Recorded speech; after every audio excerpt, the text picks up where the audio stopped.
आज की कहानी को सब्सक्राइब करें और बेल आइकन को दबाना बिल्कुल भी ना भूलें।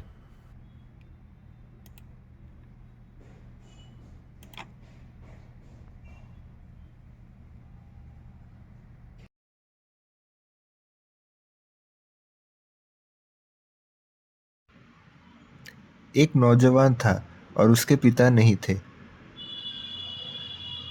उस नौजवान का नाम अलादीन था। अलादीन अपनी माताजी संग रहता था। उनका एक दुकान भी था। एक दिन एक अनजान आदमी उनके दुकान पर आता है। वह उसको उसका चाचा कहता है। ये सुनकर अलादीन और उसकी माँ हैरान हो जाती है। वह उसके किसी चाचा के ना होने की बात बताता है। चाचा सहमत होते हैं और उन्हें उसके पिता की गैर मौजूदगी में वह उसका ख्याल रखेगा, ये बात वह उन दोनों को बताता है। अलादीन और उसकी माँ चाचा से सहमत होते हैं और चाचा अलादीन को अपने संग ले जाता है। वे दोनों एक गुफा के भीतर जाते हैं और वह बूढ़ा आदमी उसे जादू सिखाता है। वह अपने हाथ को खोलता है और वहां से अपार रोशनी आती है। वह इतनी तीव्र होती है कि कुछ देर के बाद जमीन पर एक रत्न उत्पन्न होती है। वह अलादीन को गुफा के निकट बगीचे की ओर जाने को कहता है। वहां पर कई फलों के पेड़ थे, जिन फलों को वह इकट्ठा करता है, और उसके भीतर एक भवन था जहां पर एक चिराग के वहां होने की बात करता है। उस चिराग के भीतर तेल गरम करके वह लाने को वापस गुफा की ओर कहता है। अलादीन उस चिराग को लेकर वापस जादूगर के पास उस गुफा की ओर जाता है। वह जादूगर अलादीन से वह चिराग मांगता है।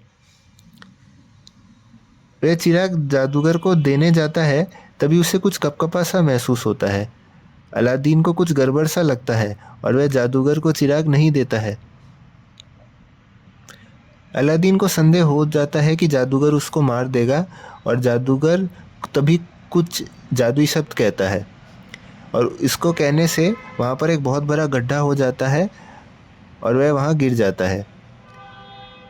अलादीन चिराग को रगड़ता है और तभी एक बहुत बड़ा जीनी आता है और पूछता है, क्या हुक्म है मेरे आका। अलादीन उसे बताता है और कुछ देर के बाद अलादीन अपने घर पहुंच जाता है। वह अपने माँ के पास जाता है और अपने उस जादुई चिराग की बात सुनाता है, मगर उसकी माँ उसकी नहीं सुनती है और उसके पुत्र के कहने पर हंसती है। अलादीन उसकी माँ को उस जादुई चिराग के बारे में बताता है। वह माँ को उस जादुई चिराग से कुछ मांगने को कहता है। माँ चिराग को रगड़ती है और जीनी बाहर आता है और वह जीनी से स्वादिष्ट भोजन की मांग करती है। जीनी उसके हुक्म का पालन करता है और उनको स्वादिष्ट भोजन पेश करता है।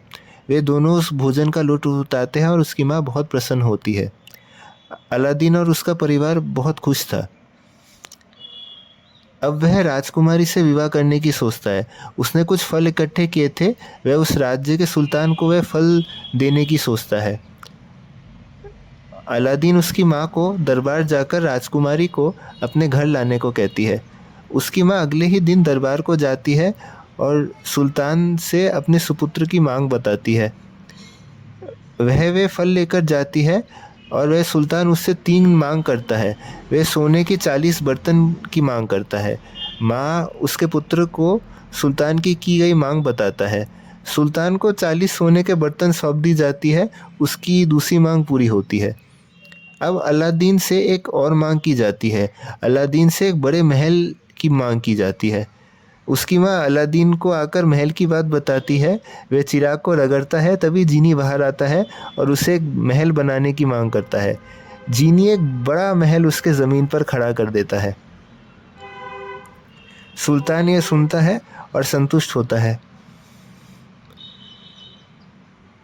सुल्तान राजकुमारी को अलादीन के बारे में बताता है। वह अलादीन से विवाह करने को कहता है, परंतु उनकी सुपुत्री को पसंद नहीं आता है। वहाँ पर एक औरत थी, नादिया, जो अलादीन से विवाह करने को कहती है। नादिया उसे रिश्ते को मंजूर करने को कहती है। नादिया और राजकुमारी एक समान जैसे दिखते हैं। राजकुमारी नादिया को अपना स्थान धारण करने को कहती है। नादिया और राजकुमारी आपस में कपड़े बदलते हैं। अगले दिन अलादीन घोड़े पर सवार सुल्तान के दरबार को पहुंचता है। अलादीन सुल्तान के दरबार पहुंचता है और सुल्तान उसे दरबार पर रुकने को कहता है।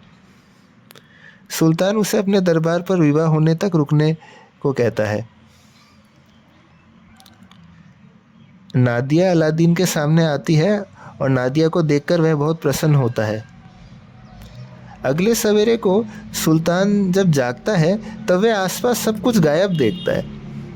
सुल्तान क्रोधित हो उठता है और वह अलादीन को राजकुमारी को ढूंढ निकालने का आदेश देता है। उस दरबार में वही दुष्ट जादूगर था जो अपना बदला चुकाने के लिए चिराग को चुरा लेता है। अलादीन चिराग से कोई जादू करता कि उसे अपना चिराग नहीं मिलता है।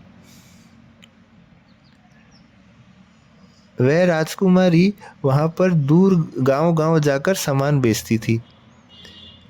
अलादीन का महल और नादिया रेगिस्तान की ओर चला जाता है। वह अपने घोड़े पर सवार होता है और उसे ढूंढने की कोशिश करता है। वह इधर उधर 2-3 दिन भटकता है। वह थक जाता है और रेगिस्तान पर लेट जाता है। कुछ देर के बाद एक राजकुमारी ऊंट पर सवार हुए उसके पास से गुजरती है। वह राजकुमारी ऊंट रोककर अलादीन से उसके हताश होने का कारण पूछती है। अलादीन उसको अपने उदास होने का कारण बताता है। वह अपने छिपे हुए महल के खो जाने की बात बताता है। वह राजकुमारी उसे रेगिस्तान पर एक महल के मौजूद होने की बात बताती है। राजकुमारी तैयार होती है और वे दोनों ऊंट पर सवार होते हैं और उस महल की ओर चलते हैं। अलादीन और राजकुमारी ऊंट पर सवार होते हुए दोनों महल की ओर पहुंचते हैं। अलादीन अपने बनाए महल को देखकर बहुत प्रसन्न होता है। वे दोनों पहुंचते हैं तब वहां पर नादिया उन दोनों को आते हुए देखती है। राजकुमारी और नादिया आपस में मिलते हैं और यह देखकर अलादीन आश्चर्य होता है। वह राजकुमारी से पूछता है, क्या तुम दोनों एक दूसरे को जानते हो? तभी वह राजकुमारी नादिया से उसकी राजकुमारी बनने के बारे में पूछती है। नादिया अलादीन के महल की वर्णन करती है। वह वहाँ पर दुष्ट जादूगर के होने की भी बात बताती है जिसने उसको यहाँ पर कैद करके रखा था। तभी अलादीन उस दुष्ट जादूगर की बात बताता है जिसने उसको बंदी बना लिया था और उसका चिराग भी उसने चुरा लिया था। वे सभी मिलकर उस जादूगर को सबक सिखाने की सोचते हैं। राजकुमारी अपनी नींद की दवा जादूगर को देती है और जादूगर उसकी सेवन करता है और निद्रा में चला जाता है। तभी अलादीन को अपना चिराग मिल जाता है और वह चिराग को पाकर प्रसन्न होता है। वह चिराग को रगड़ता है और जीनी प्रकट होता है। वह जीनी को वापस उस महल को ले जाने को कहता है और इसकी इच्छा पूर्ण होती है और वह उसे तथा नादिया को वापस उधर ले जाता है। सुल्तान वापस अपनी पुत्री और सब कुछ पाकर बहुत प्रसन्न होता है।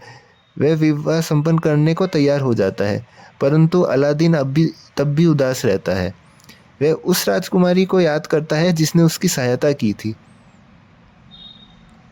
वह अब चिराग को रगड़ता है और जीनी प्रकट होता है और वह जीनी से सही राजकुमारी पाने की मांग करता है।